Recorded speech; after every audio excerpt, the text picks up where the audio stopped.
the Super Nintendo handled it. But so if you can imagine, like, the F-Zero kind of scaling flat floor that you drive around on with the track imprinted on it. Yep, sure. And then your car is a sprite.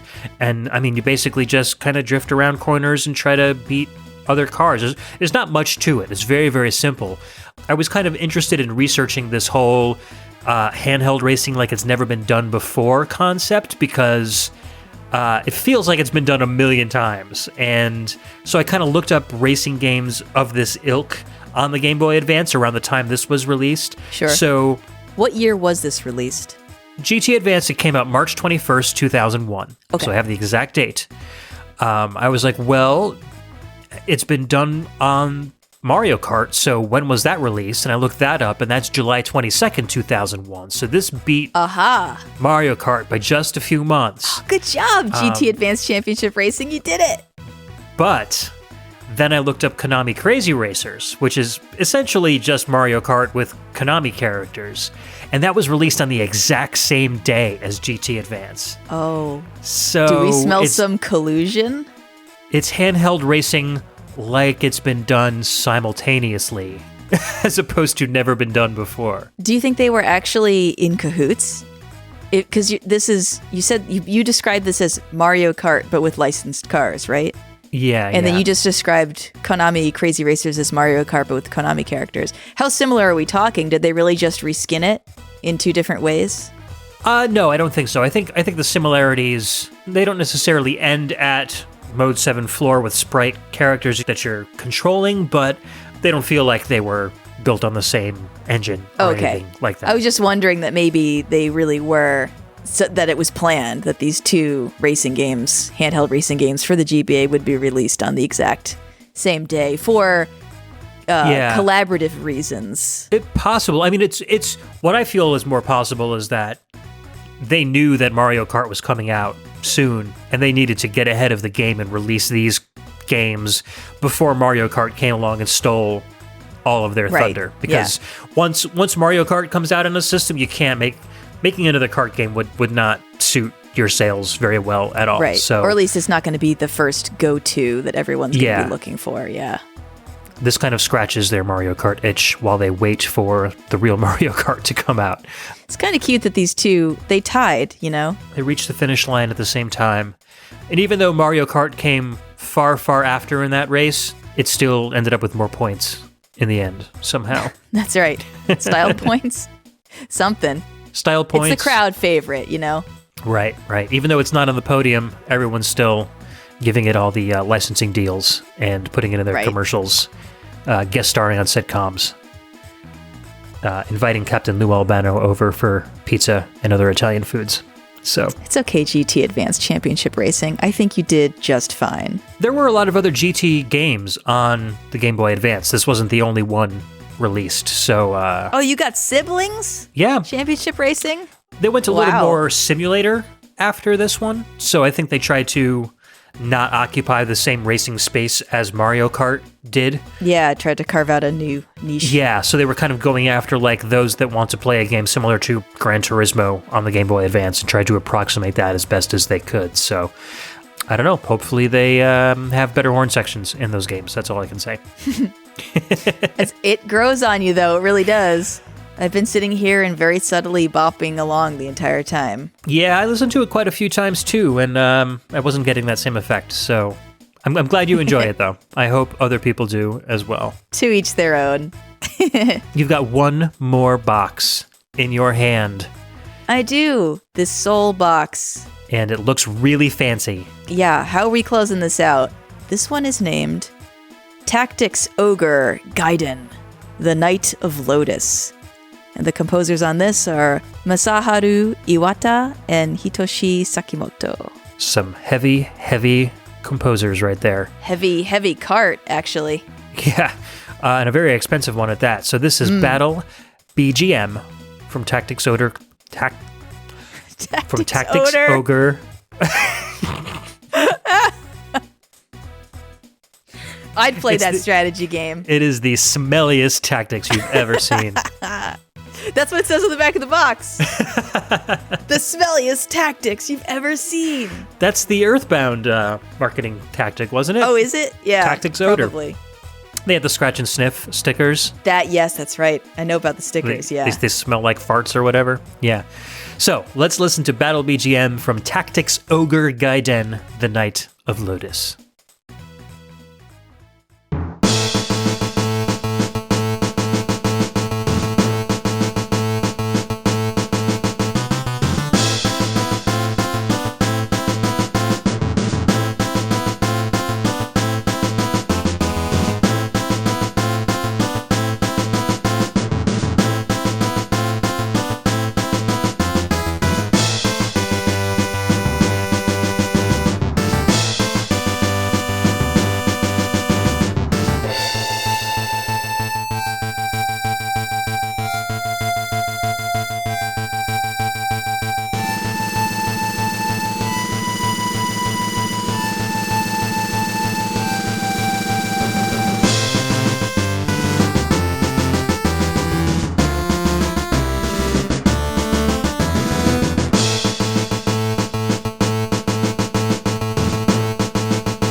Battle BGM from Tactics Ogre Gaiden, The Knight of Lotus, composed by Masuharu Iwata and Hitoshi Sakimoto. I like this one a lot. Yeah, so where we were headed in that Yggdra Union track, this is what we were headed to. Okay, I definitely feel you there. This song relies a lot more on the Game Boy hardware. It feels like all of the main melodies are the Game Boy instruments, and then the bass and the percussion is all Game Boy Advance, and I really like that sound. It sounds like an enhanced Game Boy, like you just stuck like an add-on pack on the back of your Game Boy Color that had like special audio hardware in it, and now you're playing a really cool Game Boy game with super advanced audio or something.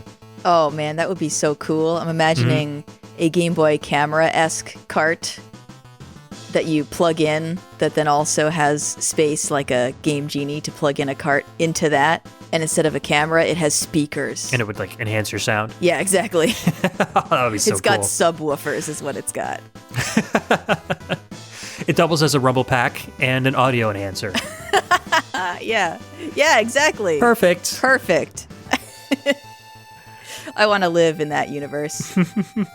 Yeah, so this track is super foreboding and very intense and makes me feel like I'm going to win this battle no matter what. Like, it really just gets me riled up. It's interesting to me that it's called Battle BGM, because to me this sounds more like Decisive Battle BGM. You know what I mean? There's sort of the generic, we're fighting anybody in the overworld music that tends to be kind of more upbeat. At least when I think of Final Fantasy games, that's what I think of, that the generic fight is like more upbeat, and then the decisive is much more emotionally present, like this. More plotting. Yeah. More determined and purposeful. From what I understand from these Tactics Ogre games, and I've never played them, so I could be wrong, but the battles in these games, like the entire level is a battle. It's just this huge map full of characters that are fighting each other. Oh, right, of course. It's going to be a turn-based strategy. Yeah. So this song probably... that makes more sense. Yeah, so it plays for a lot longer and a lot more often than wandering around a map, encountering a random enemy and getting into a 1-on-2 or 2-on-3 battle or something like that. So I feel like, if I were to have to listen to this song for a very long time, I would be totally cool with it. Yeah, exactly. It sustains the tension without freaking you out. Exactly. And like I said before we listened, Masuharu Iwata, Hitoshi Sakimoto, they've been featured on the show a couple of times now, just on my show I did with Justin a couple episodes ago. They are members of the company called Bass Escape, and they create lots and lots of music for some very incredible games. Hitoshi Sakimoto is the owner of that company, and Masaharu Iwata has been working with him for decades upon decades, all the way back to the Sega Genesis, and maybe even before that. Yep. So, a little about the intensity of this game. The back of the box reads, "You must survive the unrelenting battles and cultivate your character's abilities to reveal your true destiny." And it doesn't really get more intense than that. Yeah, what a tagline. Unrelenting battles. True destiny. Yeah. Both of which are pretty much decisive words right there. I'm just thinking about the phrase true destiny right now, and how if you just take that at surface value, it doesn't really seem that special. But nobody in media ever says your true destiny without it meaning you're heading towards some kind of legendary, fabled end. True. You know what I mean? Exactly. Like my true destiny might be I retire at 60 and have a nice life traveling the world, you know? Yeah, exactly. My true destiny is to be a librarian and love my cat. Exactly. But true destiny in video games is literally saving the world from mass extinction of a people, you know? So it's all about importance. And I feel like true destiny might be kind of a redundancy because, I mean, is there any such thing as a false destiny? Right. Yeah. I mean, unless it's a prophecy that's been foretold that isn't actually a true prophecy, you know, like somebody just made it up. Or maybe it's applicable to more than one person, and so who is it? And it has to be only one of the group. But yeah, I mean, definitely, obviously, we've heard things like "choose your destiny" said in very dramatic tones. But yeah, I don't know where this "true" came in to make it even more, to give it more weight. Why we felt we needed to start saying that. It actually makes me wonder if there is, in other languages, a word that means what true destiny means when we take it this way. Oh, interesting. You know what I mean? If there's one word for it to mean like your fated rise to something that's above the normal. Or maybe they're talking in the sense that you have several destinies.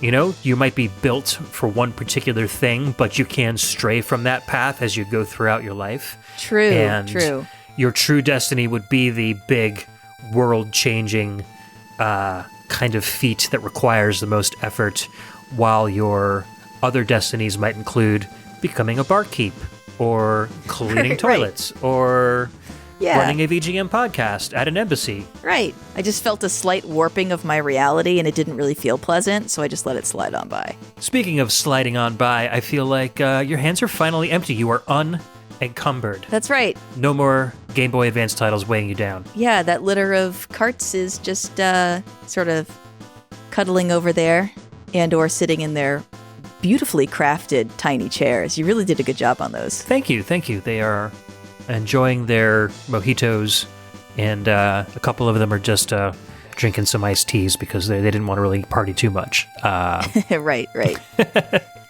So we had agreed that we were going to then sort of flip the tables so that you would pick randomized soundtracks for me, and then I would pick the music selections from them. So are you going to go into the Roomba room blindfolded too? Is that the idea? Yeah, I mean, the only person that can change the gambling laws in the embassy is the Prime VGM minister. So I don't feel like, that's going to happen anytime soon. So we're just going to have to keep on with this whole thing. What? Ed? Yeah. Aren't you the VGM minister? Oh my God. It was you the whole time. It's your true destiny. I am the Prime VGM minister. I made the gambling law. I can rescind the gambling law. At least temporarily. Yeah! I feel like, because it was kind of nagging at me. Like, I really love the roulette wheel from Test Roulette. I wanted it to be a part of the show. And I don't know why I totally forgot that I was the rule maker around here. So let's drag the wheel on out. Yes! Give it a spin. Let's get started. And No, hold up. Wait, no, hang on.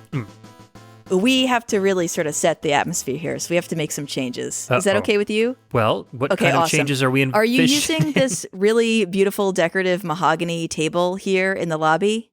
Well, that's usually... Didn't think so. Okay, we're going to cut a hole in it. We're putting the roulette wheel in there. Awesome. Okay. These marble floors look really nice, but they really don't quite cut it. We got the Mario twins around here somewhere. Hey, Mario twins, can you guys bring in that carpet that I brought? I left it out in the hallway. Hey, this thing is heavy. Where's it going? It's just all over here. Just cover up all the marble that you see, please. You got it, boss. Yes. Okay, so now we're looking at some nice dark green carpeting with some really garish pattern on it. I'm feeling a little bit better about it. We gotta really gotta kill some of the lights in here. It is way too bright. Can we just take out some of these lights? I'm cool. All right, rip them out. Rip them out, guys. I'm starting to feel a little nauseated. Just toss them out the window. Just toss them out into the dumpster out there. It's totally fine. You could put them in the vault. You just keep them. We have to put them back. I'm feeling much more relaxed now with this lighting. I am okay. All right. What else do we need to change? Nothing. Is that basically it? It looks, I don't know, fantastic. I feel like it doesn't quite, it's too sterile in here. It doesn't quite smell like a casino. So I think, all right, in that corner, we're just going to put a giant pile of tokens and change so we can get that sort of metal smell permeating through. Okay, well, that's fair. Mario twins, can you guys just bring in a whole bunch of coins and stuff from the embassy stockpile of cash? Is there a safe in here somewhere? Do you guys have access to that safe?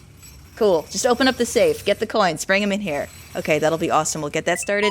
And then I feel like a popcorn machine? I don't know. I don't actually think casinos typically smell like popcorn, but my casino smells like popcorn. So let's find a popcorn machine. Who's got a popcorn machine? Fair enough. That's better than an open bar, so. Nice. So you actually had a popcorn popper in your kitchen in the embassy?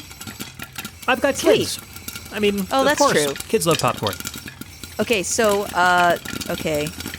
That's good, but I think we need 10 more. Can you guys just add 10 more to the official embassy spreadsheet for expenses?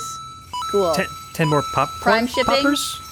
Ed's got prime shipping. Awesome. Well, Get I do. it done. Okay. Make it so. Wow. This doesn't even look like the embassy anymore. I'm really feeling it right now. Are you feeling it? I am beside myself.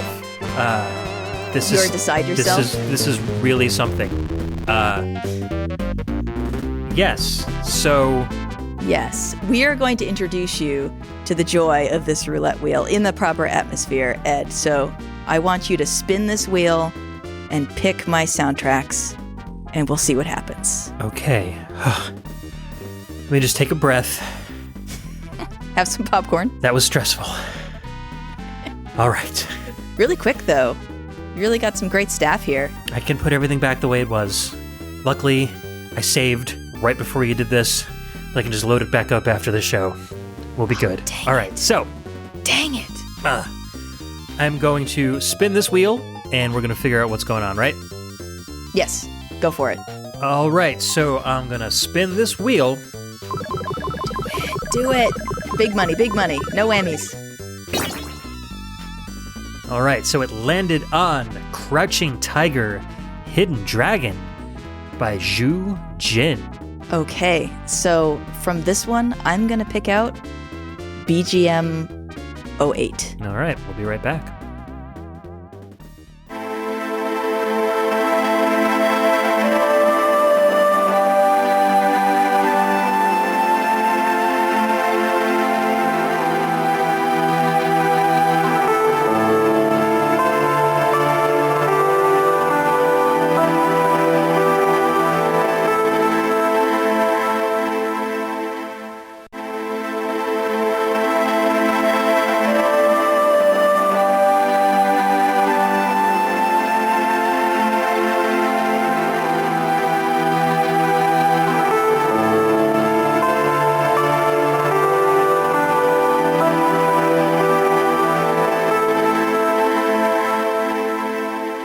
All right, that was BGM 08 from Crouching Tiger, Hidden Dragon, composed by Shu Jin. This was very short, but very pretty. I really Yes. liked it. It felt like... I've never seen the movie, but I've seen lots of kung fu movies in my time, and based on what I remember from like the trailers from this movie, this is the kind of music I would expect to hear from the more cinematic, less action-oriented parts of it. I was really hoping you'd seen the movie. I was hoping we were going to be able to talk about it because I haven't either, so I don't know anything about it. We should mention that for the tracks that you are randomizing for me, you actually added an extra limiter to the search. Oh, that's which right. was year. Yeah. So these are all going to be Game Boy Advance games that were released in 2003. Exactly. So this movie was contemporary to 2003 then.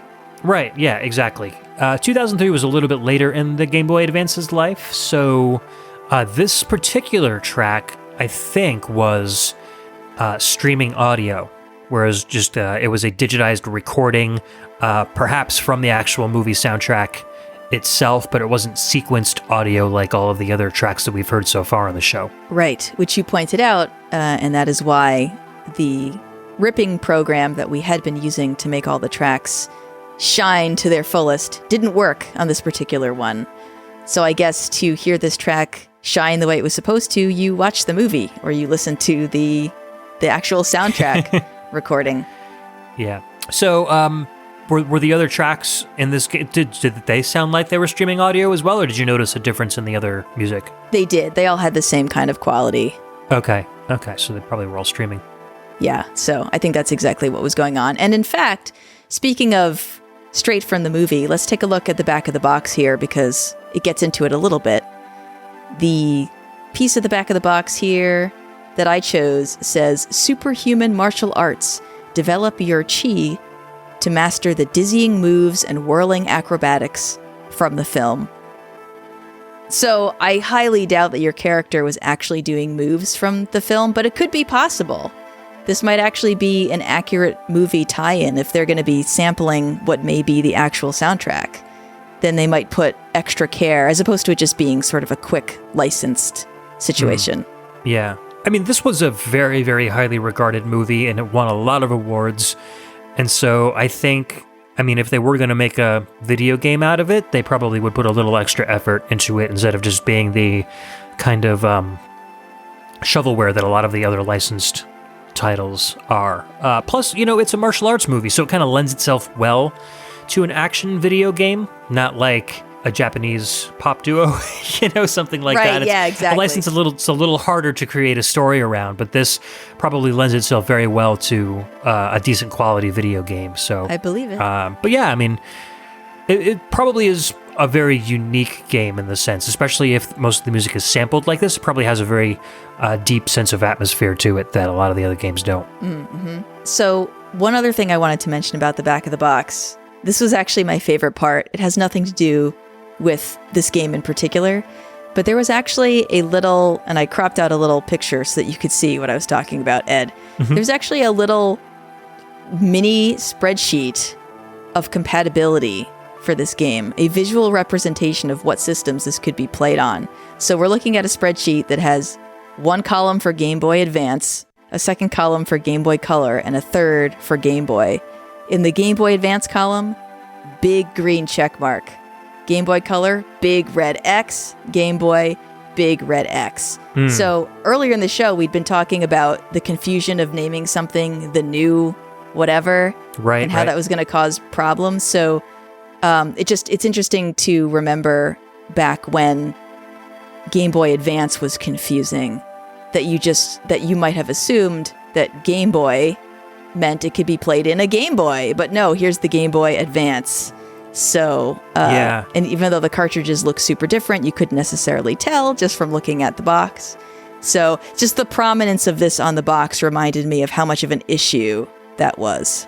Well, the other thing, too, was that the Game Boy Advance could play Game Boy and Game Boy Color games. Right. So it was like for people that were not as much in the know as we were, parents, kind of clueless parents who were just getting games for their kids or their grandkids or whatever, you might think, well, if you can play Game Boy Color and Game Boy games in a Game Boy Advance, then why can't you play Game Boy Advance games in a Game Boy or a Game Boy Color? So they had to kind of drive that point home, I think, on some of the boxes to make sure that parents are picking up the right games for the systems their kids had. Right. And the naming scheme was extremely confusing. They all say Game Boy on there somewhere. And clueless parents would probably only look at those first two words and would be like, oh, the third one doesn't make any difference. It says Game Boy, it plays Game Boy games. We'll just pick this one up. So I'm sure it happened more than once. I mean, I could have even have made that mistake. Yeah. Honestly, I would have made it once and then never again from being burned. But yeah, I mean, it's not Nintendo. It's just interesting that they seized on Game Boy as opposed to Nintendo, something like Sega Genesis, Sega CD, Sega, right? Saturn, right? But they latched onto Game Boy, and therefore, it's just an interesting marketing decision. I understand why they did it because the name Game Boy had such pull, and yet, it did cause some confusion. Yes. You think they would have learned their lesson when they came out with the Wii U, but oh right. well. And also the DS and the 3DS, do they have a very prominent thing on the 3DS game boxes that say not compatible with a DS? I don't think so. I don't think they did. I mean, all or most 3DSs play regular DS games, so there you have that backwards compatibility. But no, I don't think there was any confusion that I knew of anyway about the 3DS and the DS, but I'm sure there was somewhere. It's got to have happened at least once. Right. Yeah, because it's the same issue with this. So. Exactly. Interesting. Nintendo, you keep doing it. You keep repeating yourself over and over. Just stop. All right, speaking of repeating over and over, this is a very short track, so why don't we move on to the next one? Sure. I'm just going to regather these in my arms. So I'm now holding on to this one, and let's move on to the next one. Okay, so we'll load you up with all 7 by the time we're done? That sounds good. Yeah. By the time we're done, you'll just be like wiggling back and forth with this giant stack going over your head. That's right. So I'm going to spin this wheel as hard as I can in my gorgeous table that you just cut a hole in. It looks so nice. It really makes the bronze pop, Beauty is in the eye of the beholder. Okay, here we go.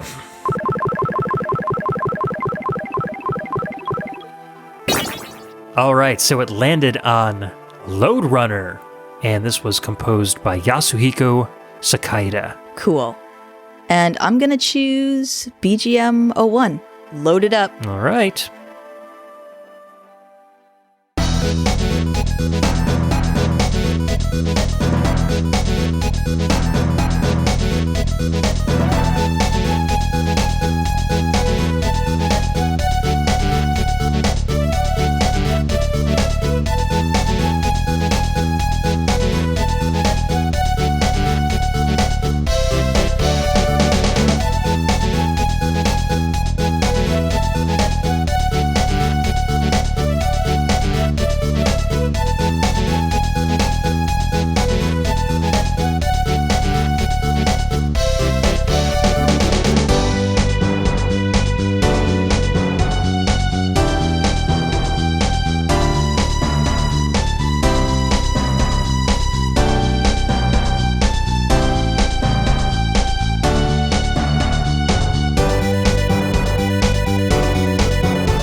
All right, that was BGM 01 from Lode Runner, composed by Yasuhiko Sakaida. That was really good. Ed, won't you take a stroll with me through this green field filled with pretty flowers? It's immediately what I imagined hearing this. And it's funny because during the break, Ed goes, "This is Kirby meets disco." Yes. And that was so funny because I was imagining a nice little walk through a wide open field, green style. Yeah, that kind of lead melody, bump, bump, bump, bump, bump, bump, bump, bump, just has a very Kirby feel to it. And it's also using what I'm pretty sure are the Game Boy hardware tones too. So, Kirby got his start on the Game Boy, so it's There's no coincidence that it sounds very similar to that. Yep. I don't know. From what I remember of Lode Runners, it's not a very cute Kirby-style game. It's a relatively hard game about a guy, exploring mining caves and collecting diamonds and stuff, but there's no kind of cutesy, chibi characters or anything. And this song really brings to mind a lot of kind of chibi visuals. So there's kind of a disconnect. I'm going to have to check this out on Game Boy Advance and see what the actual game looks like. I know that I watched some footage, but it was so long ago that I honestly don't remember. And I've never played a Lode Runner game, so I don't have any preconceptions put to it. I can tell you that on the box, I thought this was really interesting. On the cover of this box, this was a Japanese-only release, I believe, correct? Or am I wrong? I do not know. You are probably right. Okay. I was, at any rate, I was looking exclusively at Japanese box art because that's what was coming up on eBay. And the cover had the character with some comic panels behind him and dialogue. And the dialogue was written out in English characters, so I actually could put some of this into Google Translate and then have it give me the hiragana and then have it give me the translation.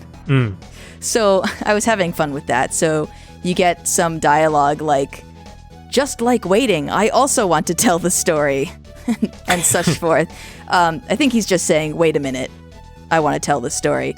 But I thought that was really kind of interesting that there was a comic style story going on behind the character on the front cover, partially covered up so you couldn't see totally what was going on. I didn't know if that was a tie-in with something or if that was just an aesthetic decision, but it was neat. I feel like it set a lot of personality for the game. Yeah, that is pretty cool. I mean, Lode Runners, the original games were just very, direct right into the action, not a lot of story, except that you just want to collect a lot of money and get out as fast as you can. So it's neat that this one develops a little bit of a story around it, and that's not something that a lot of the other Lode Runner games have, so that's pretty cool. At least that's what I assume from looking at that cover. Yeah, I have heard that this is a really high-quality game, and it's really sought after for both its music and its gameplay, so now that I've heard the music, I can definitely tell why. Yeah, and you know what else backs that up? Corroborating evidence would be the price it's going for on eBay, which completely shocked me.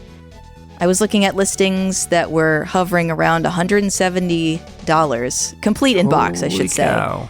But there was one that was dramatically reduced in price to $135. Probably had some kid's name written on the back of it. Maybe. Which for some people, that might make it more valuable. Right. Yeah, it was one of those 20% off, get it while it's still going on things that you can do on eBay now, you know what I mean? Where people will slash their game by 5%, so you save a couple cents, but it just makes the words, now at blank % off, show up in red so it draws the eye. Yeah. That's marketing for you. So, Lode Runner. Very cool. It's probably one of those games that you're going to have to check out in ROM form unless you want to spend a pretty penny to play it on your real Game Boy hardware. Yeah. But we'll be checking it out, I'm sure. Taking a peek. All right. What's next? All right. So that wheel's looking like it needs another spin. So let's.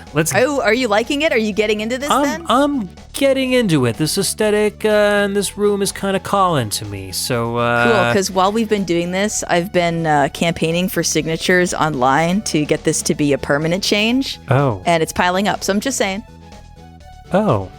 I'm going to have to warn my other VG ambassadors then to bring pockets full of chips along with them. Yeah. Anyway, so let's give this wheel a spin and see where it lands.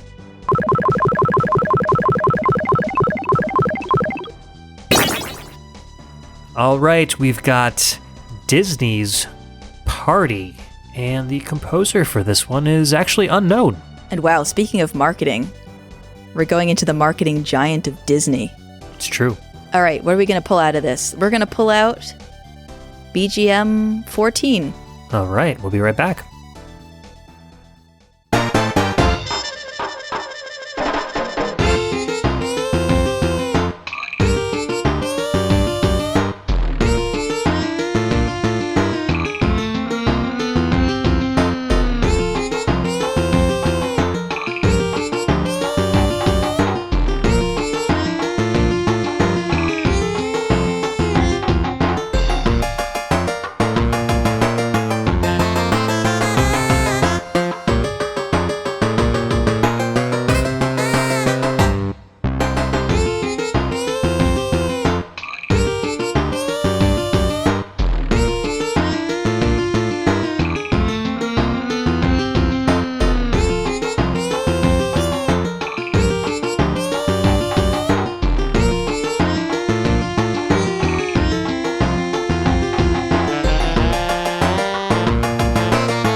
All right, Disney's Party, BGM 14. Sadly, tragically, composer unknown. This track is so much fun. It makes me laugh. I love it. I love it unironically. I got like a different feel from this. I got like a very, how do I say this? It feels like, all right, so that drum beat is very like thick and crunchy, and the notes are a little flat and a little off, and it almost feels like it's a song that's supposed to be super happy, but there's this kind of like dark, sinister feeling behind it. I'm probably ruining the song for you. Oh. But No, you're not. That's so interesting. No, you cannot ruin it for me. I'm untouchable. Continue. Like the way that muted trumpet like starts, it's like da da da, and it kind of like goes down. Like there's like little hints that's like things aren't as they seem, and all the instruments are maybe just a little deeper and thicker than they really should be. Like, and that actually made me like it more because I like weird songs like that. Yeah. So I appreciated this because it had kind of a cartoony yet almost kind of macabre feel to it. So interesting. So at odds with my mental image. Yeah. My mental image is the most wholesome, slightly tipsy, like tropical themed birthday party you could possibly imagine. Like you were talking earlier about those carts hanging out and some of them were sipping on some drinks. Mm-hmm. This is them singing right now and having a really good time. And it's just... after having a little too many drinks, I think. Yeah, too. Exactly.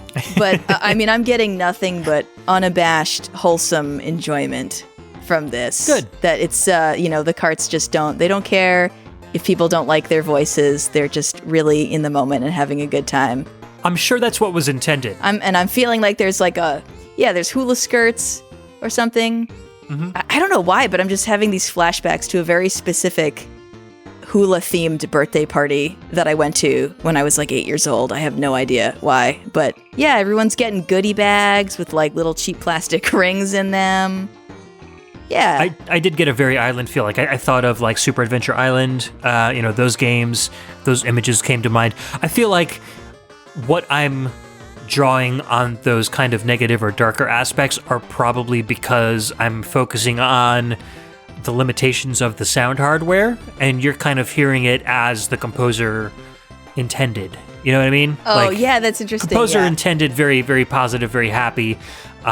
But I'm not into that music as much. I like the darker stuff, so I'm kind of drawing that out of it and kind of maybe accentuating it in my own mind. But it's funny that we can both like it, but for completely different reasons. Yeah, what you're imagining is like, the businessman in the Hawaiian shirt who's on vacation in Hawaii or something, and he's all alone at the tropical bar, and he's just like, I'm having a good time. I'm trying to enjoy myself. I'm sad, though. Something like that, yeah. Trying to drown his sorrows in all these Long Island iced teas or something with the little umbrellas, and he's just counting the umbrellas. Tiny little cartridges and hula skirts. Yeah. Swaying to this jam. The interesting thing that you brought up about the composer being unknown, I looked myself for the composer for this game, and I even went as far as to go find the ending of this game online. And so you beat the game, and the credits roll, and they credit like everybody that worked on this game except for the composer. There's no composer listing. I even looked at the special thanks and cross-referenced the special thanks names with composers to see if there were any special thanks people that might have worked on other audio things that I could kind of associate with this game. Nothing at all. So it's like they must have really either completely forgot to credit the composer, or it was done by an outside party that didn't have an individual credit, or they just really didn't like the dude. Like, I don't really know what happened, but it's a shame that the composer was not credited, because this is really cool stuff. And this is not indicative of the rest of the soundtrack. The soundtrack is sonically very diverse, which is pretty cool. But yeah, I also, in looking for this composer, I went so far as to listen to the soundtrack to the GameCube game called Disney's Party, because I thought, maybe they just ported that music over and then I can get the composer from that. But that's a different game, or a different soundtrack at least. Okay. So, okay. Not so. Unfortunate. Yeah. Very unfortunate. Alas. Oh, but hey, on the back of the box, speaking of partying, is an invitation to join this party. It says, come and join the party. Link up and play head-to-head with up to 3 friends in 4 exciting mini-games. Cool. Yeah, while I was searching for the composer, I did run across a couple of descriptions of this game, and a lot of people likened at least the GameCube version of this as a like a Mario Party game with Disney characters. So your characters kind of jaunt around a board and play mini games in between turns and stuff. So neat. Interesting. How did that work, linking 4 Game Boy Advances together? I've never linked my Game Boy Advance to anything. So I'm not sure. Did you link them all to some kind of hub and then they all communicated? For the Game Boy Advance, I think it was a hub, if I'm not mistaken. That would make sense. There's no way you could be daisy chaining them. That wouldn't make any sense at all. Yeah, I don't think the information would be able to be transferred fast enough to do that. No. But No. yeah, I don't think I ever linked up any of my handheld consoles with anyone else. So, did you have a Game Boy Advance when it was current? oh yeah, I actually imported a Japanese Game Boy Advance before it got released in the U.S.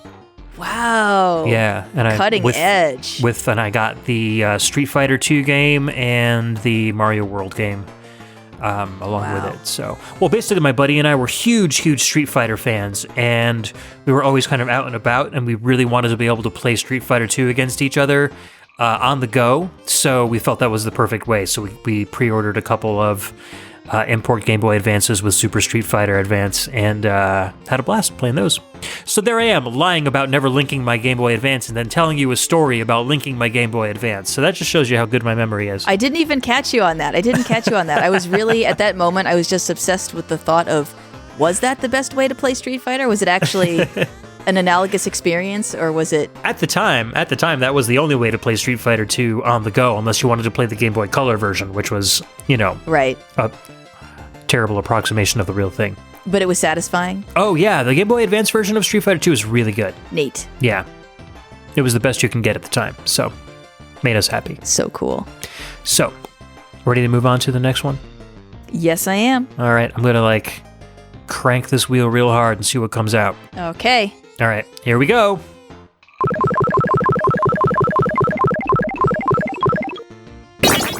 And we got Elemix with an exclamation point. This was composed by Makoto Ida. Okay, and we're going to reach in and we're going to play Final Battle. All right, be right back after listening to Elemix. Elemix!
Final Battle from Elemix, composed by Makoto Ida. That definitely sounds like a final battle. Yes, That is some decisive epic battle stuff. music. Yes. I feel the power welling within me. Oh, sorry, hold on, wait. I have to suppress my final form. It's trying to come out. Don't overload the microphone. Not right now. We're not in a battle. I don't want to destroy the embassy. Again. That one time we don't talk about. If you do transform, please rip up the carpet on your way out. Oh yeah, maybe that's how we should. I know you saved, but we could also go that route if you wanted me to just go full on demo at the end. Yeah, just wipe the whole thing and rebuild. But for now, I think I've got it under control. Oh man, I love this track. I love final boss tracks that have that epic psych you up feel. Yeah, sweeping violins and then that nice arpeggio underneath it. It's like really keeping the pace. But then those violins are just making everything so much more intense. I really like the combination of those two instruments. It feels really good in this track. Yes, and I love whenever we throw a bell toll into something, to Gong, punctuate. Yeah. Yeah, bing. It's so good. So good. It hits all the tropes and it hits them all in the right ways. It does. So about this game, Elemix was a Japanese game, and I couldn't really find a whole lot of writing on the box, and I certainly couldn't find any writing that I could read. So I sort of took a different tack. I'm going to break some rules on you, Ed. I'm sorry. I'll allow it. I mean, you already set up a casino here, so you may as well break all the rules, right? Oh, yeah, that's true. Yeah. I guess I just have to extort you to change the rules. So are you going to allow it? Great, cool. Sign here. Thank you. Okay, so I just looked for reviews of this game online. And what I loved about doing this was that I found GameFAQs reviews from the time period. So I found a review from 2005 talking about this game, and I thought this was kind of fun to look at what was then a contemporary review from somebody on the internet about this game. Neat. Looking back at it from this time. Okay, so on July 24th of 2005, this is what Janice Irving had to say, and this is a little bit of a read, so stay with me. Don't underestimate the fun of short games. If you're reading this, I'd be honestly quite surprised. It seems these days as though nobody really cares about Elemix by The Sims Co., which nobody's really heard of either as far as I know. Released in Japan around the same time as other games like Rockman EXE3, we were already entering an age in the GBA where we've come to expect games to have hours of playing value in the storyline. Games like the Fire Emblem series, Rockman EXE, Golden Sun, and so on. And then we come to Elemix. This short game, which can honestly be finished in about 2 or 3 hours, is a type of game that often gets overlooked. Elemix is a game that's meant to be completed in no time at all, but it will take you a long time before you can truly master all 9 of the stages. Basically, it's one of those games that you probably missed by now. The pick up, play for a few spare minutes you've got, and then you can turn it off type of games that we don't get to see very often these days, which is a royal shame. Everything these days, it seems like you need to be able to sit down for an hour straight to make any decent progress, and Elemix is a great refresher from that. 4.5 out of 5, outstanding rating. Interesting. Yeah. I loved reading somebody in 2005 talking about how we don't have pick up and play for a few spare minutes games anymore, because I can't remember if that was actually true, but now we do. That has completely come back. Yeah, absolutely. The only thing about this review that kind of leaves me scratching my head is that it doesn't actually review much of the game. I still don't know what kind of game it is.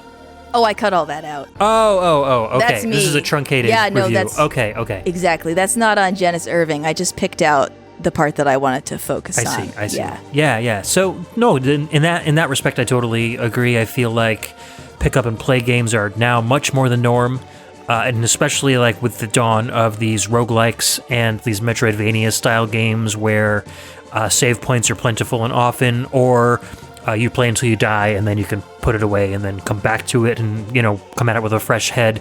People are realizing that gamers are growing up and that we don't have hours upon hours to sit in front of our TVs and play through an entire game at once.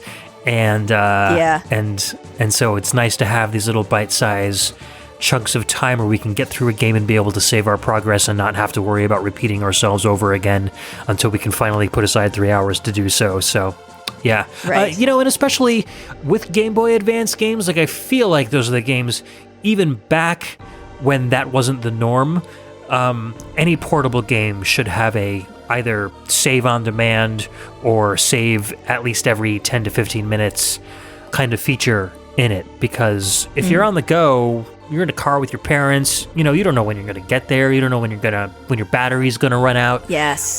There are a whole bunch of reasons to be able to have short amounts of gameplay on the GBA. So my interpretation when I was younger of the Game Boy versus the Nintendo, I thought of the Game Boy as being like the sort of baby sibling of the Nintendo. And so I thought, oh, these games are really short because they're the baby version. And then at some point in my adulthood, I thought, no, wait a minute. That's probably more because of the limited battery life. So to be fair, if the game didn't have a battery save in it, then you should really be able to complete it in maybe 2 hours or so. Yeah. And I just thought that was interesting, that was definitely a concern that was guiding the development and the final form that these games took that we now don't worry about anymore. Yeah, for sure. And games that saved back in the day needed batteries, and batteries cost a lot more money back then than they did now, too. So, having those savable games were probably more cost prohibitive to companies, so companies probably opted for the shorter, babier versions of games that you could complete in one sitting rather than having games with batteries that you needed to constantly save and would cost extra money. So. Right. The happy medium is really the password feature. As long as it's a simple password. Right, exactly, yes. Because if you're sitting in the car and you get a password, you don't want to have to write down 42 different characters that all look the same on a dimly lit Game Boy screen. So. That's right. And goodness forbid if they're actually like little images instead of letters or numbers. Yeah. No. And if you're trying to write the letter S as you hit a pothole and it comes out looking like the number 5, and then you're screwed for life because you'll never figure out which one it was.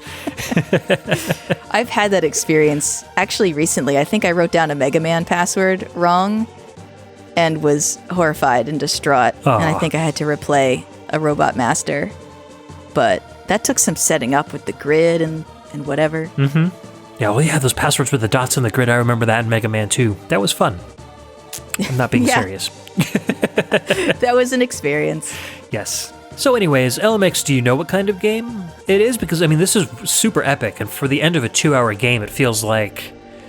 I feel like this song is epic enough to be like the end of a 12-hour game, not just a 2-hour game. Right, you're feeling like it doesn't quite scale. Yeah. This does seem to be an action RPG. Oh, okay. If I'm remembering the right game footage that I watched. And it was really good looking as well. So it looked neat.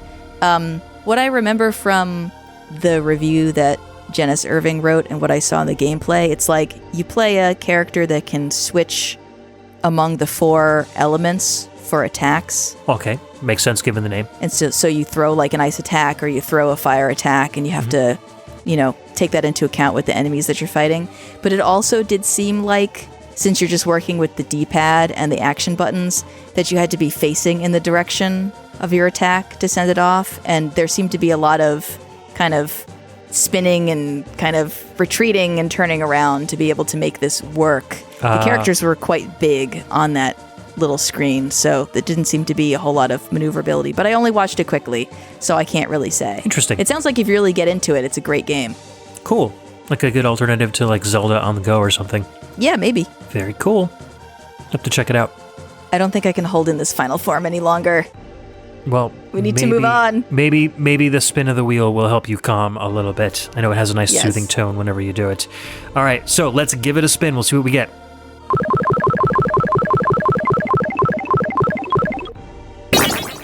All right, we've landed on Metal Max 2 Kai.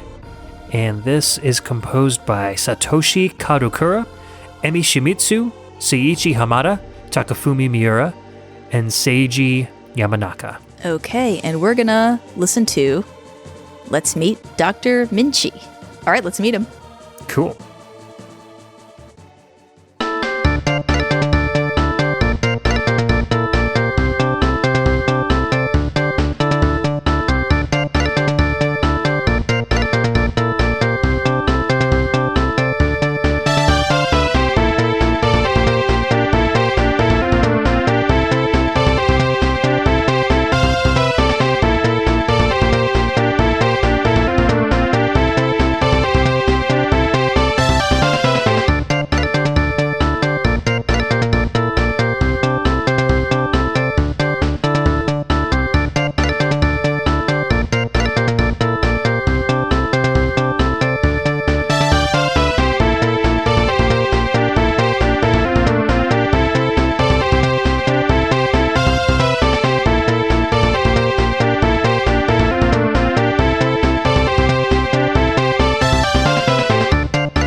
All right, we just met Dr. Minchi from Metal Max 2 Kai, composers Satoshi Kadokura, Emi Shimizu, Seiichi Hamada, Takafumi Miura, and Seiji Yamanaka.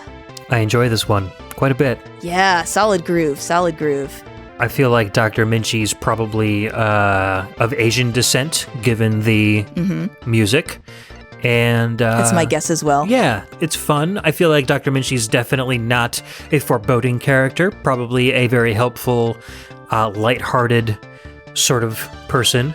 And I feel like meeting them probably is a good point in the story, a point where you probably get some help. I would agree. I do really like it. It's such a shorty, but it doesn't get old. It's one of those shorties that I feel I could just listen to for a really long time. Yeah, this reminds me of music that I would usually hear when I'm playing like Shanghai Mahjong games, like the tile matching games. Oh, sure, yeah. Because they've always got, Asian flair to them, but they're always very, very upbeat, very listenable. This is definitely well within that genre. Yeah, I agree.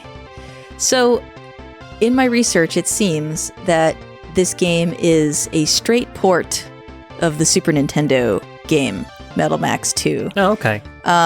And this was really brought home to me by the box, because when I was looking for things on the box to read, for whatever reason, I don't know why I even did this, but I closed up on the copyright information on the front of the box.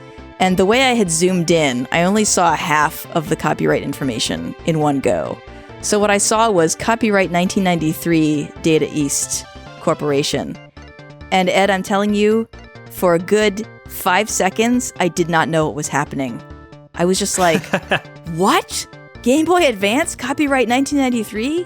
What? That's awesome. And you could hear my brain gears grinding to a halt. And then I moved over a little bit in my zoom in and I saw, and also copyright 2003 by Now Production. So, so I'm feeling like this is probably a 1-for-1 from the Super Nintendo, with maybe some little changes, because I know that in some Super Nintendo ports to the Game Boy Advance, they did maybe retranslate it a little bit or take out some things, whatever, do a little bit of a a tweak. Maybe they added in a couple of extra modes or enhanced some stuff for the Game Boy Advance version. I mean, it is 10 years later, so I would think that maybe they would have refined some of the flaws maybe that the original game had, but who knows? Right, or sprinkle a little bit of glitter dust on it.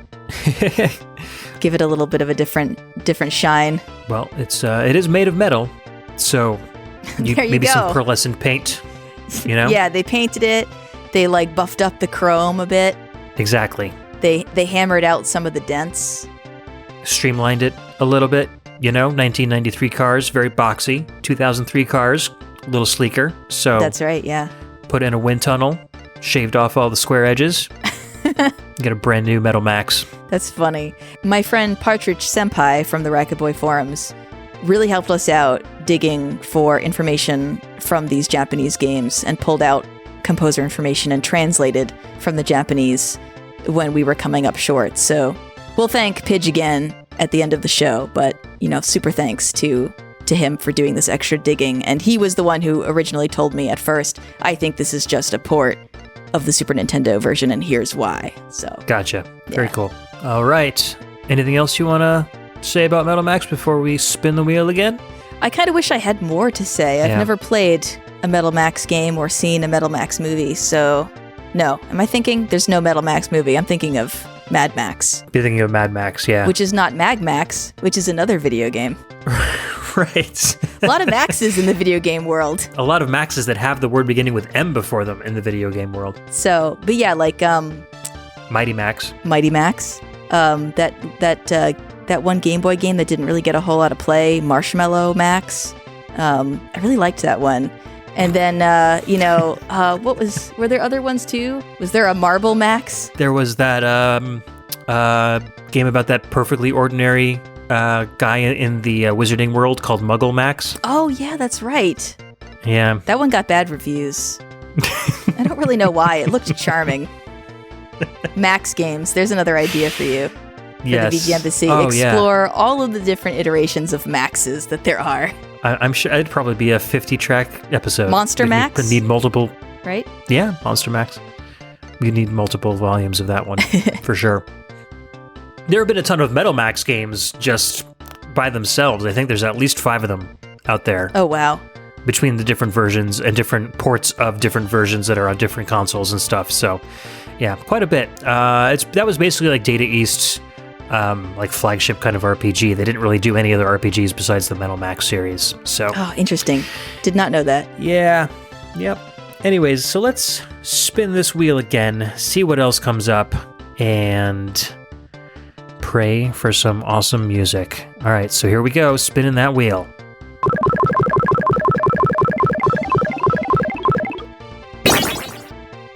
All right, so here we are with Slime Mori Mori Dragon Quest Shogeki no Shippuden.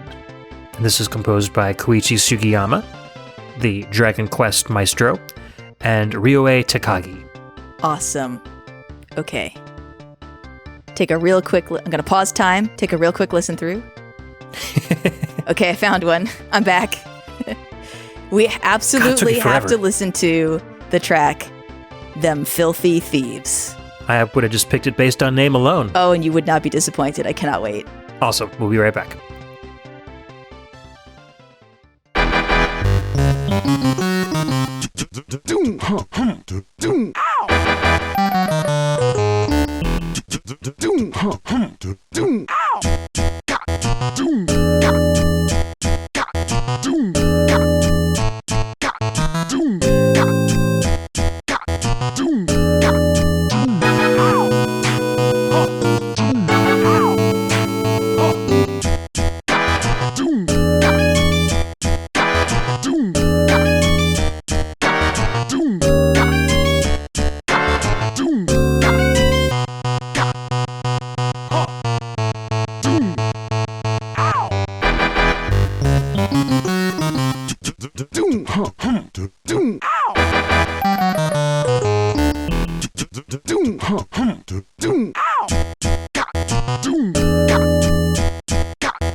That was Them Filthy Thieves from Slime Mori Mori Dragon Quest Shogeki no Shippuden.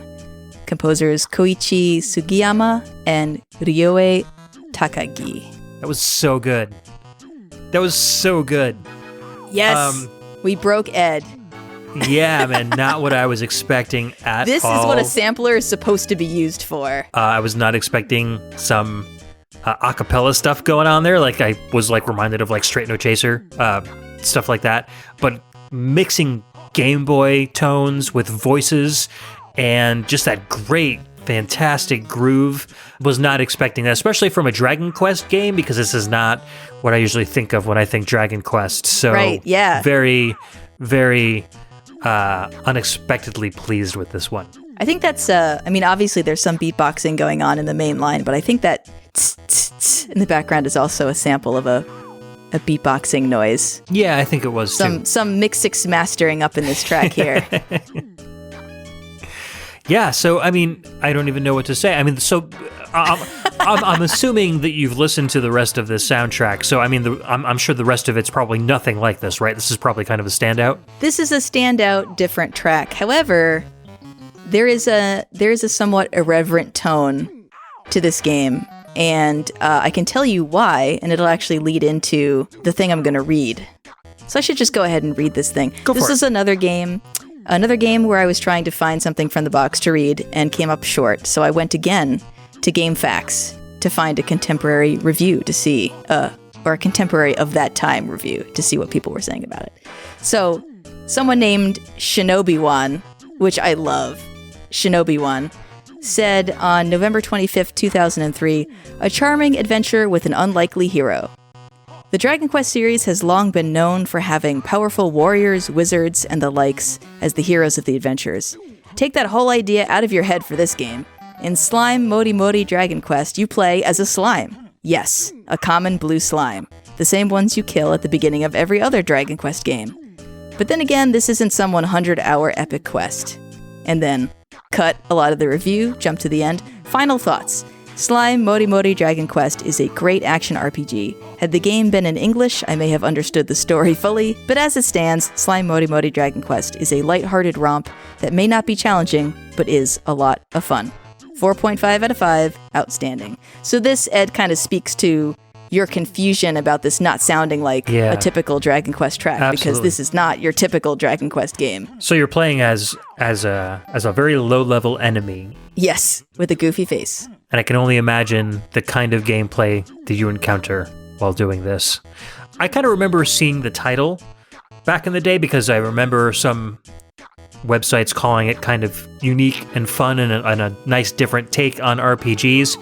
But because it was never released over here, I probably didn't hear anything much more than right after it was released. So, but this is really cool. I mean, I didn't know that the Game Boy Advance had hardware capable of this. I mean, those are really clean vocal samples, and I'm sure they were they really much more muddy when played through Game Boy in the traditional way. I really like the fact that it was able to be cleaned up so nicely using this ripping software that we have access to now. So made that very much worth it. Yeah, it sounds perfect. I have two thoughts about the way this sounds. Number one, this track kind of reminds me of the boss theme from Mario Brothers 2, but very slowed down.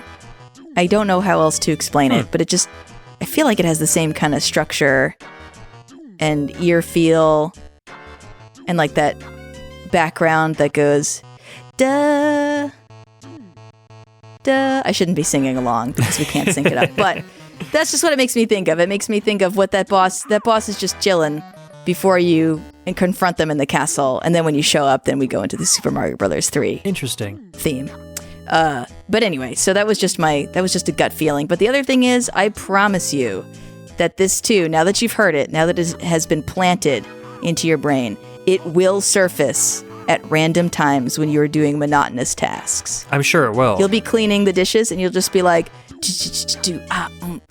ow! It's gonna happen. You're welcome. So there's a Super Nintendo or Super Famicom BS Satellaview game, the downloadable games that they had in Japan. Mm-hmm. There was an action, well, not an action RPG, but it's kind of like a racing RPG called Dynamic Tracer, and it was put out by Squaresoft.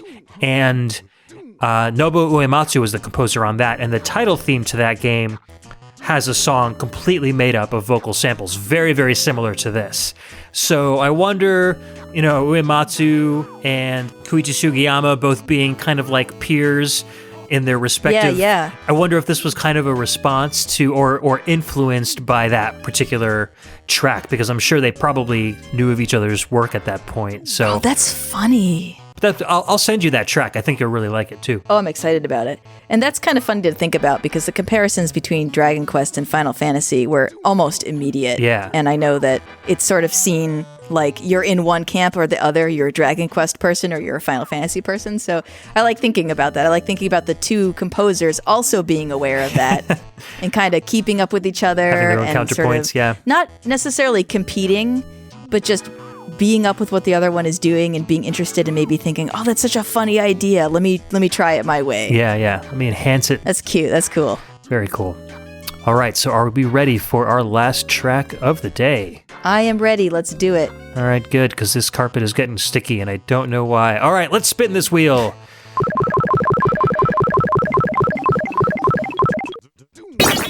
All right, we have landed on Shin Kiseki Monogatari, and this is composed by Tsukasa Tawada. Yes. Okay, and we're going to go with BGM 06. All right, let's take a listen.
All right, that was BGM 06 from Shin Kiseki Monogatari, composed by Tsukasa Tawada.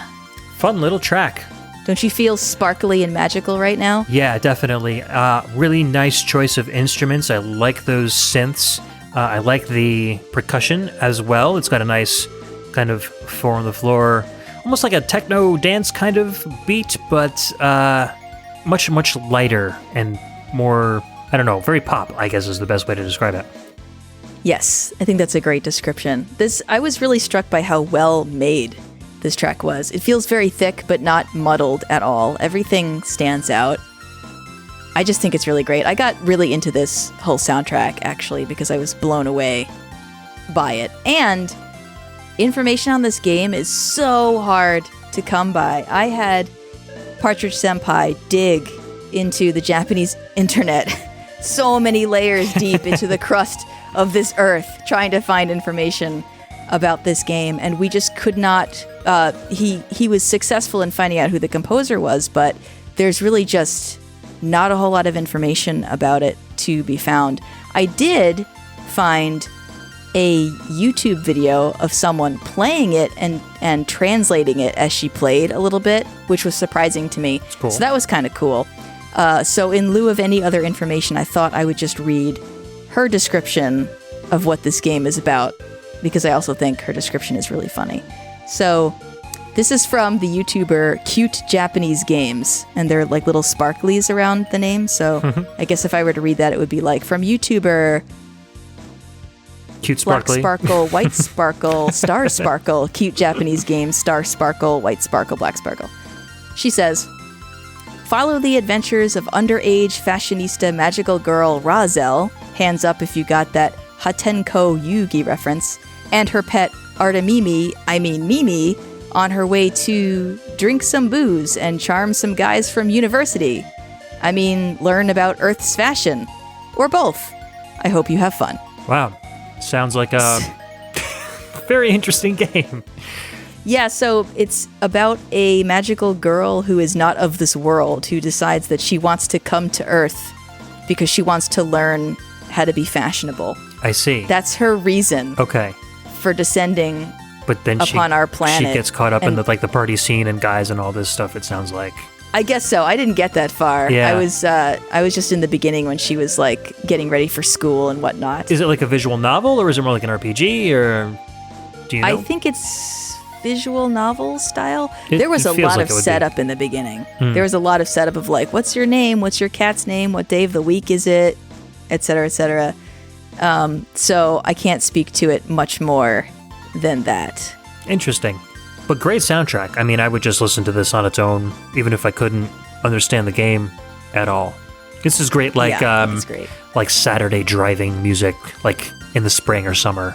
Yeah, it really is, isn't it? Just roll the windows down, blast this, cruise down the highway. You're good to go. Yeah, totally. I don't think the YouTuber did many videos on this. I should go back and check. I did drop the link in the document that we're sharing, just in case we wanted to put it anywhere. But if anybody's curious, there is this footage out there to see what this is all about.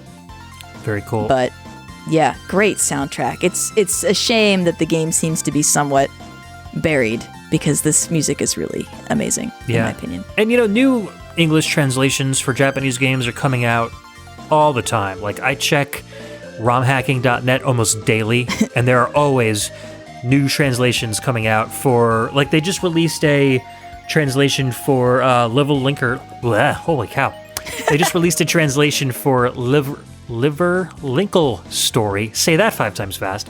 Liverlinkle Story. That's hard. On the Sega Saturn, and Saturns never get translations. And this is a huge RPG, like an action RPG that has been pretty popular in Japan for a while. So, and it's like 15, 20 years old, and people are randomly translating entire games into English. So it would be really cool if we eventually got almost every single Japanese game ever released of any importance translated into English at some point. I would love to see that. Oh yeah, totally. Or we'll just have to learn Japanese. It's funny that you said that you check that site daily, because as you said that, I was just imagining that there was like a a departure or incoming flight screen up in the embassy somewhere, where every time there's a new ROM that gets posted, it just bumps up one, so you can just kind of, it's like watching the ROM stock market from the embassy floor. That's pretty much what I do. I mean, I have all my bookmarks across the top of my web browser, and every morning I wake up, I get my coffee, I get my protein bar, I come downstairs, and I check all my bookmarks one by one, all my ROM sites, all my emulation sites. I see what's new in the world of video games and video game music. I look at the video game music sites to see if anybody's ripped any new stuff. So you're kind of right, as a matter of fact. It's pretty much what I do. That's what it's like being the ambassador, everybody. It's what it's like being the Prime VGM minister. That's right. Except now I've got to spin roulette wheels and crank the slot machine arm to be able to get to the websites I want, thanks to this new security system you've put in. Yeah, I also, so right next to your ROM incoming display, there is the signature count display. And I think we've got like 10,000 signatures at this point, so I think we can push this into a bill and try to get this thing ratified to keep this decor. How about we add an extra wing to the embassy, specifically for games of chance? I mean, we can put everything here back the way it is, but you get a little seem like a lot of corner. Effort? That seems like a lot of effort. All this work. I'm all about effort here. I'm a one-man operation, putting out a show every 2 weeks. So effort is my middle name. You know what I like? I'm okay with that. Actually, you know what? All right, let's compromise. I don't want a wing. Can I just have like a kind of semi-broken down trailer parked on the lawn somewhere? I don't know why that fits, but that just sort of fits for me. How about I stick you in the back of the Atari Jaguar vault? Because there's only a couple games in there. It's a pretty big room. You'll have some space. Okay, as long as there's enough ventilation so I don't suffocate back there. You can get the Mario Brothers to knock a hole through the wall. I'm sure great, they'll be fine Install with that. some kind of air duct? Yeah. All right. Get one of those golden hammers and just pound their way through. It'd be fine. Okay. I'll check it out. I'll check it out after we're done here, and we'll see. See how those digs look. Fantastic. You can have your embassy back now, I guess. Yay! I'm gonna keep this roulette wheel though. I like what you did with the table. Oh, really? Wow. Okay. But the carpet has got to go. I've just grown attached to the marble. Green swirly carpet is not doing it for me. Alas.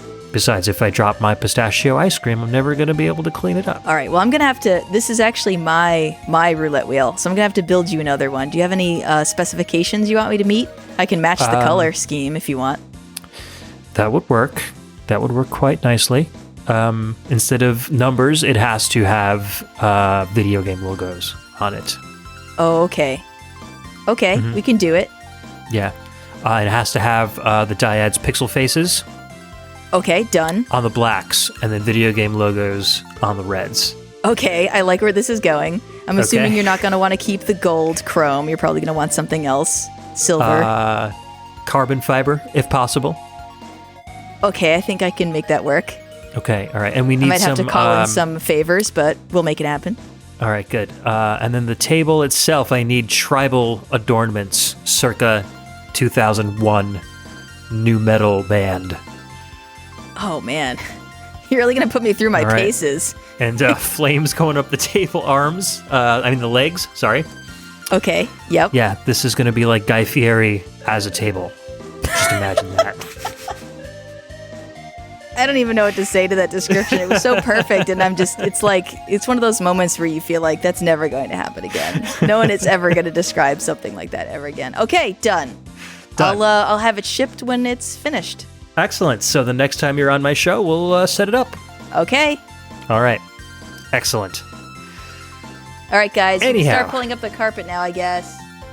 Thank God. Thanks, guys. You're the best. There's free hot chocolate in the commissary. And a lot of stale popcorn. Help yourselves. Yes. Except the caramel. That's mine. Oh, that's why the floor is sticky. That's what they used to tack down the carpet. Oh, I was thinking it was just, caramel popcorn gone crazy. I have a lot of caramel popcorn. And the cleaning crew also. Get the cleaning crew in here, guys. Thank you. All right, well, this was super fun. Thank you for having me, Ed.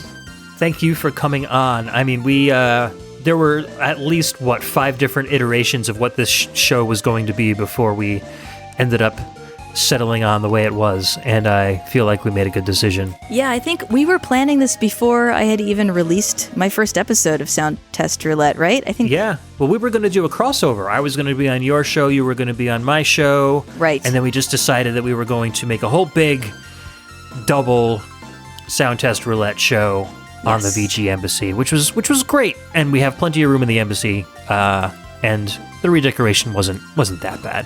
I got used to it after a while. Yeah. Okay. It was nice. I'm glad it didn't shock you too much. I just thought just throw you in the deep end, get it over with quickly is probably the best way to do it. So speaking of Sound Test Roulette, I described it briefly at the beginning of the show, but why don't you give us your official plug where we can find you and what is it that you do there? Okay, so you can find me at soundtestroulette.com. That's the blog. And you can find me on Twitter at soundtest777. Sound Test Roulette is, I almost want to just go into like the actual spiel for the show, but in each episode I randomize 7 video game tracks and play them, and then I try to focus on some kind of written material that was published about the game, so the box or the manual or some kind of publication from that time period. I don't always pull that off, but that's the hope. So that's what we do. Look at random tracks that we might not find otherwise through some kind of randomization process. And each episode has a different rubric for randomizing. And then read some stuff. And that's basically it. It's not talky, really. It's just me, music, a brief reading, the end. That is Sound Test Roulette. So if that sounds like your kind of thing, definitely check it out. And you can find me on iTunes and Stitcher. I think I'm on Stitcher. In the usual podcast places. From a listener's perspective, it's great because it kind of gives you just enough information to pique your curiosity and really makes you want to go and do your own research. And of course, the stuff that comes up is very obscure because it's all left to chance. So there are a ton of games out there that maybe, a game pops up and you don't like the music too much, but the description really grabs you, so you want to go check it out because of that. Or maybe a game's an action RPG that you would normally never play because you're not into that, but here's a soundtrack and it's fantastic and you want to go check that out. So either way, it really does introduce you to a lot of things that normally you might not get your hands into. And I'm sure that's the same for you, Emily, because everything's coming up differently than you would normally search for too. So right, totally. Cool. I mean, would I have ever clicked on something called Microsoft Puzzle Pack? No. Right. But that was one of the greatest things I've ever done. That was a jam and a half. Yep. And most of the games that we just played today on this show, I would never have even given a second thought if it hadn't been for my randomization. So I think for me, the standout that was the least likely that I would ever find was that Turbo Turtle Adventure game. Oh, I agree. Fantastic. And then also the Shin Kiseki Monogatari. Mm-hmm. Yep. And Super Robot Wars A, also a fantastic find. That seems like so long ago. Oh, there were a lot of great tunes in this episode. So we'd love to hear what your favorite tunes were. Guys, you can check us out on Facebook at facebook.com/groups/the VG Embassy, and you can comment there to your heart's content. You can head over to Twitter and at me at the VG Embassy, or Instagram at the VG Embassy, or you can head over to thevgembassy.com, and that's where you'll find our staff list. That's where you'll find a link to our Discord server, which is always active and happening with lots of people who have been VG ambassadors and are just fans of the show. And where else? You can find the show on iTunes, Google Play Music, Stitcher, anywhere where you can find podcasts. Please leave a like and a rating if you feel that we are doing a good job over here at the old embassy. I'd like to thank Indira J. and Trevin Hughes for the art and the theme song of the show, respectively. And, of course, big shouts out to our Patreon patrons at the Taurus level, Chris Murray, Cameron Childs, and Michael Bridgewater from the Forever Sound version, our VG emissaries Chris Myers, Donovan Orofino, Ben the Dyad Dishman, John Jekyll, and Chris Steenerson, our audio attaché members Cameron Worma, Carlos, and Scott McElhone, and our VG ambassador, the patron saint of VGM podcasts, Alex, the Messenger. What a group. What a fine-looking group. Fantastic group. You have here. Fantastic group of guys. And I would like to extend a super special thanks to Partridge Senpai again for doing all that digging and translating for us. Thank you so much. And then also, if you guys want to hang out with me while I play some retro video games, I do stream on Twitch. So join me, twitch.tv/keyglyph. You will recognize most of the people in the chat. In fact, many of them are folks that we just named right now. And my general schedule is on Thursday nights at 8:30 p.m. Eastern Time. I play a retro video game. And then I've also been doing some supplemental Sunday streams starting at 7 p.m. Eastern. And that is for repeat plays or for ongoing playthroughs. So right now, Sundays are dedicated to my ongoing blind playthrough of Undertale. Fantastic. All right, once again, Emily, thank you so much for hanging out with me at the embassy, and I'm sure we'll be hearing from you on the show again very, very soon. We've got a couple of shows in the works. We've got a compliment to our previous dark sci-fi show. We're going to be doing light sci-fi coming up pretty soon. We're going to be heading into my neighborhood. Yeah, and Logan's already pegged you for a couple of other titles or themes that he wants to do shows with, so that'll be a lot of fun as well.